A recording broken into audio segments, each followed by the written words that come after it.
Meu irmão, minha irmã, sem fé é impossível agradar a Deus. E a fé nos leva à prática da caridade, à obra de amar a Deus sobre todas as coisas na vida do nosso irmão. Essa prática de uma fé com obras é garantia de que nós caminhamos com Deus. Sim, padre, vamos recordar o que São Paulo fala na carta aos Gálatas, onde São Paulo vai dizer que a fé opera pela caridade. Isso aqui a gente tem no coração. A fé opera pela caridade. Então vamos ter como convicção, quando Jesus vier fazer o julgamento, Mateus 25, ele vai dizer: colocarei as ovelhas à direita e os bodes à esquerda.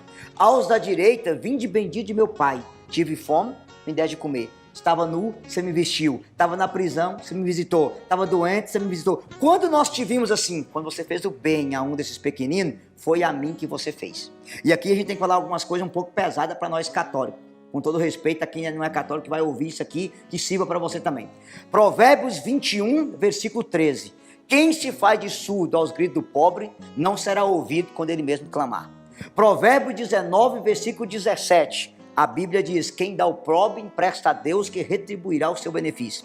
Tobias capítulo 4, versículo 13. A esmola salva a alma da morte e priva o homem de cair nas trevas. Olha o peso que isso tem. Depois, o Salmo 40, versículo 1. Feliz aquele que lembra do necessitado e do pobre. O Senhor restaurará a sua saúde e ouvirá. Mas isso tem de ser realmente com Jesus e por Jesus. Sim. Não é filantropia, não é uma atitude de um clube que a gente cria. E aqui, padre, vamos aprender. O que é com Jesus e por Jesus? É o que a Madre Teresa dizia. Quando eu faço bem ao pobre, eu estou fazendo a Jesus. É olhar para o pobre e ver Jesus nele.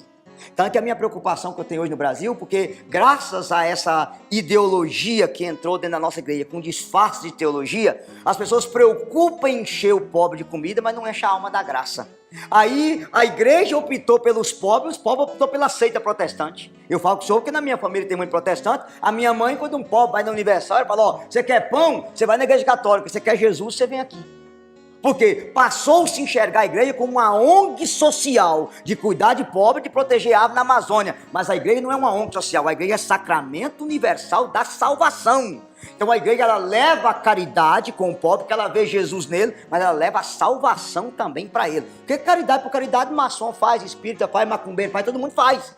Filantropia. Agora a caridade é olhar para o pobre, ver Jesus nele, levar o alimento e levar a salvação para ele. João Paulo II, naquele documento que escreveu para os bispos do Brasil, naquela visita ad limina apostolo, ele disse o seguinte: o povo brasileiro que passa necessidade tem mais fome da palavra do que fome de pão.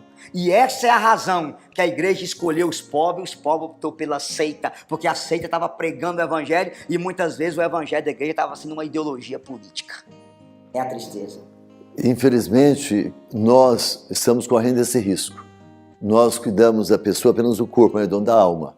Então, quando eu estou cuidando de alguém, de um necessitado em todas as áreas, as obras corporais, espirituais, estou cuidando do próprio Jesus Cristo. Isso é condição para a nossa salvação. Sim. E aqui, padre, eu queria lembrar algumas coisas importantes que eu tenho que contar para o senhor.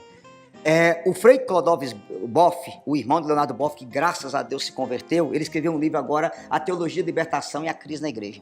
Aí ele conta que ele montou alguns assentamentos sem terra, que ele ajudou, que ele trabalhava nesse negócio da passagem da terra, e quando ele voltou lá 2, 3 anos depois, não tinha um católico.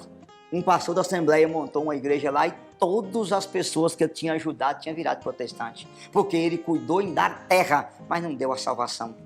Aí eu fui no Rio de Janeiro, numa determinada comunidade lá, que foi um grande arcebispo famoso, vou falar o nome, Dom Helder Câmara, que fez mais de 500 casas. E quando eu cheguei lá, uma senhora me disse: olha, essa comunidade foi Dom Helder que fez essas casas e deu para o povo. Mas pasme, não tem um católico nessa comunidade, todo mundo protestante. Por quê? O nosso querido Dom Helder enchia a barriga do povo, mas não falou do valor do sacramento, do valor da oração, do valor da Santa Missa. O povo alimentou e procurou os protestantes. Por quê? Infelizmente, quem não acha dentro, procura fora. Essa que é a tristeza. A igreja não é ONG, a igreja é o sacramento universal da salvação, instituída por Cristo para levar a salvação a toda a face da terra. Devemos cuidar, então, da nossa conversão, da conversão dos nossos irmãos. Anunciar o evangelho é a palavra viva, é o pão vivo que desceu do céu, é Jesus Cristo.